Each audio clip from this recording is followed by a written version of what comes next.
Mark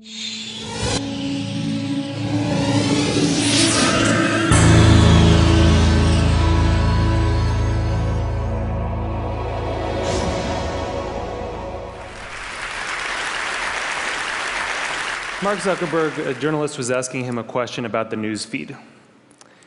And the journalist was asking him, why is this so important? And Zuckerberg said, a squirrel dying in your front yard may be more relevant to your interests right now than people dying in Africa. And I want to talk about what a web based on that idea of relevance might look like. So when I was growing up in a really rural area in Maine, the internet meant something very different to me. It meant a connection to the world. It meant something that would connect us all together. And I was sure that it was going to be great for democracy and for our society. But there's this kind of shift in how information is flowing online. And it's invisible. And if we don't pay attention to it, it could be a real problem. So I first noticed this in a place I spend a lot of time, my Facebook page. I'm progressive politically, big surprise, but I've always gone out of my way to meet conservatives. I like hearing what they're thinking about. I like seeing what they link to. I like learning a thing or two. And so I was kind of surprised when I noticed one day that the conservatives had disappeared from my Facebook feed. And what it turned out was going on was that Facebook was looking at which links I clicked on. And it was noticing that actually I was clicking more on my liberal friends' links than on my conservative friends' links. And without consulting me about it, it had edited them out. They disappeared. So Facebook isn't the only place that's doing this kind of invisible algorithmic editing of the web. Google's doing it too. If I search for something and you search for something, even right now at the very same time, we may get very different search results. Even if you're logged out, one engineer told me, there are 57 signals that Google looks at. Everything from what kind of computer you're on, to what kind of browser you're using, to where you're located, that it uses to personally tailor your query results. Think about it for a second. There is no standard Google anymore. And the funny thing about this is that it's hard to see. You can't see how different your search results are from anyone else's. But a couple of weeks ago, I asked a bunch of friends to Google Egypt and to send me screenshots of what they got. So here's my friend Scott's screenshot. And here's my friend Daniel's screenshot. When you put them side by side, you don't even have to read the links to see how different these two pages are. But when you do read the links, it's really quite remarkable. Daniel didn't get anything about the protests in Egypt at all in his first page of Google results. Scott's results were full of them. And this was the big story of the day at that time. That's how different these results are becoming. So it's not just Google and Facebook either.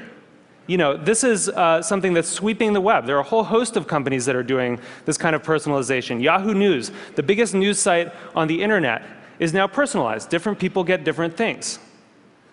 Huffington Post, the Washington Post, New York Times, all flirting with personalization in various ways. And where this moves us very quickly toward a world in which the internet is showing us what it thinks we want to see, but not necessarily what we need to see.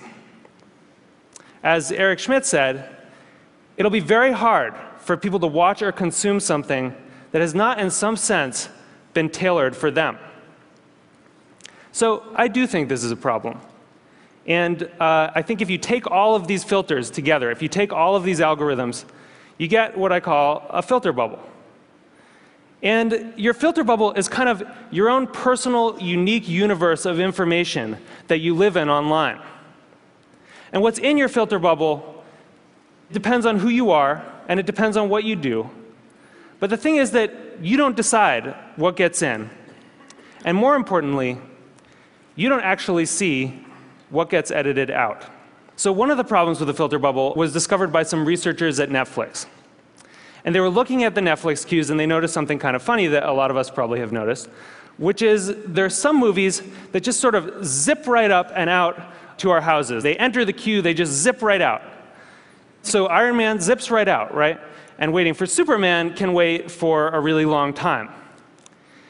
What they discovered was that in our Netflix queues, there's kind of this epic struggle going on between our future aspirational selves and our more impulsive present selves. You know, we all want to be someone who has watched Rashomon. But right now, we want to watch Ace Ventura for the 4th time. So the best editing gives us a bit of both. It gives us a little bit of Justin Bieber and a little bit of Afghanistan. It gives us some information vegetables. It gives us some information dessert. And the challenge with these kind of algorithmic filters, these personalized filters, is that because they're mainly looking at what you click on first, you know, it can throw off that balance. And instead of a balanced information diet, you can end up surrounded by information junk food. So what this suggests is actually that we may have the story about the internet wrong. In a broadcast society, you know, this is how the founding mythology goes, right? In a broadcast society, there were these gatekeepers, the editors, and they controlled the flows of information. And along came the internet, and it swept them out of the way, and it allowed all of us to connect together, and it was awesome. But that's not actually what's happening right now. What we're seeing is more of a passing of the torch from human gatekeepers to algorithmic ones. And the thing is that the algorithms don't yet have the kind of embedded ethics that the editors did. So if algorithms are going to curate the world for us, if they're going to decide what we get to see and what we don't get to see, then we need to make sure that they're not just keyed to relevance. We need to make sure that they also show us things that are uncomfortable or challenging or important. This is what TED does, right? Other points of view. And the thing is, we've actually kind of been here before as a society. In 1915, it's not like newspapers were sweating a lot about their civic responsibilities. Then people kind of noticed that they were doing something really important. That in fact, you couldn't have a functioning democracy if citizens didn't get a good flow of information. That the newspapers were critical because they were acting as the filter, and that journalistic ethics developed. It wasn't perfect, but it got us through the last century. And so now, we're kind of back in 1915 on the web. And we need the new gatekeepers to encode that kind of responsibility into the code that they're writing. You know, I know there are a lot of people here from Facebook and from Google, Larry and Sergey, who, you know, people who have helped build the web as it is, and I'm grateful for that. But we really need you to make sure that these algorithms have encoded in them a sense of the public life, a sense of civic responsibility. We need you to make sure that they're transparent enough that we can see what the rules are that determine what gets through our filters. And we need you to give us some control so that we can decide what gets through and what doesn't. Because I think we really need the internet to be that thing that we all dreamed of it being. We need it to connect us all together. We need it to introduce us to new ideas and new people and different perspectives.